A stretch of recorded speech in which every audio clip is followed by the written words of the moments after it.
How to stop talking to yourself. Have you ever found yourself talking to yourself? Although conversing with yourself can actually be a sign of good health, you may also find that it disrupts your life and the lives of others at certain times. 1. There are a number of ways to learn to stop talking to yourself and to think about why you do it in the first place. Assessing your self-talk.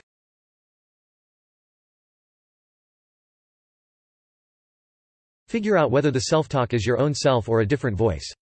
If you are hearing an audible voice that is not your own, consult a mental health professional, as this may be a sign of a more serious psychological issue.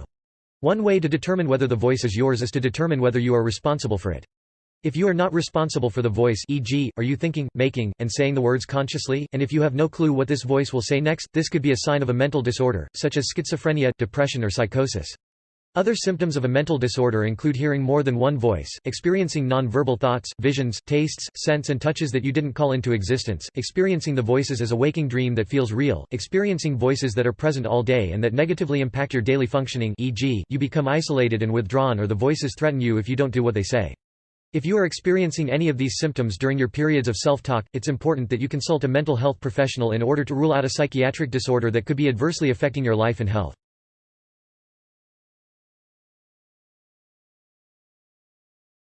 Examine the content of your self-talk. What kinds of things are you talking to yourself about? Are you narrating the day? Are you planning what you need to do next?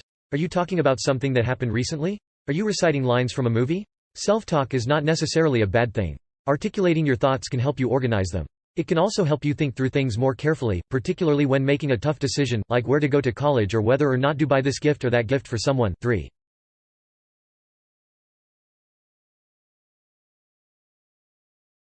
Assess whether your self-talk is generally positive or negative. Positive self-talk can actually be good for you in situations where you want to feel highly motivated, such as a job interview or intense workout. Telling yourself, "You've got this, you can do it," can make you feel good and give you a positive boost of self-confidence before you do something important. You can be your own cheerleader. In this way, some occasional self-talk can be healthy. However, if your self-talk is mainly negative, where you typically rebuke and criticize yourself, e.g., "Why are you so stupid? You never do anything right," etc., this may be a sign of an underlying psychological or emotional problem. 5. In addition, if your self-talk is repetitive and focuses on something negative that happened to you, this may be a sign of a tendency to ruminate. For example, if you were recently in a small tiff with a coworker and you spend the next 2 hours thinking of and talking to yourself about all the things you should have said, this is not healthy. It is ruminating and dwelling on the issue. 6.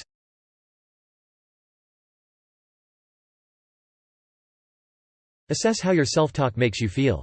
We can all be a little nutty, and that's fine. But in order to keep yourself mentally healthy, you need to make sure that this habit is in fact just a quirky habit and not negatively impacting how you feel about yourself or how you function in your daily life. Ask yourself these questions. Do I frequently feel concerned or guilty about how much I talk to myself? Does my self-talk make me sad, mad, or anxious? Is me talking to myself such a big problem that I try to avoid public situations to prevent embarrassment? If you answered yes to any of these questions, then you should consult a counselor or other mental health professional. A licensed mental health professional can help you reflect on why you talk to yourself and work with you to develop strategies to bring the habit under control.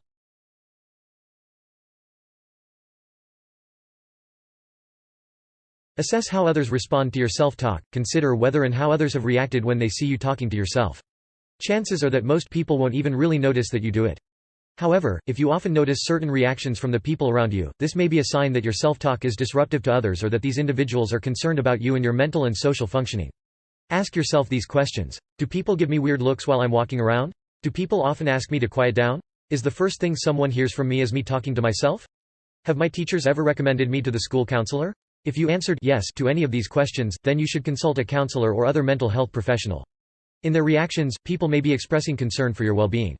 However, it's also important to note that you may be disrupting others when you self-talk and that you may need to get this habit under control for the sake of your social relationships.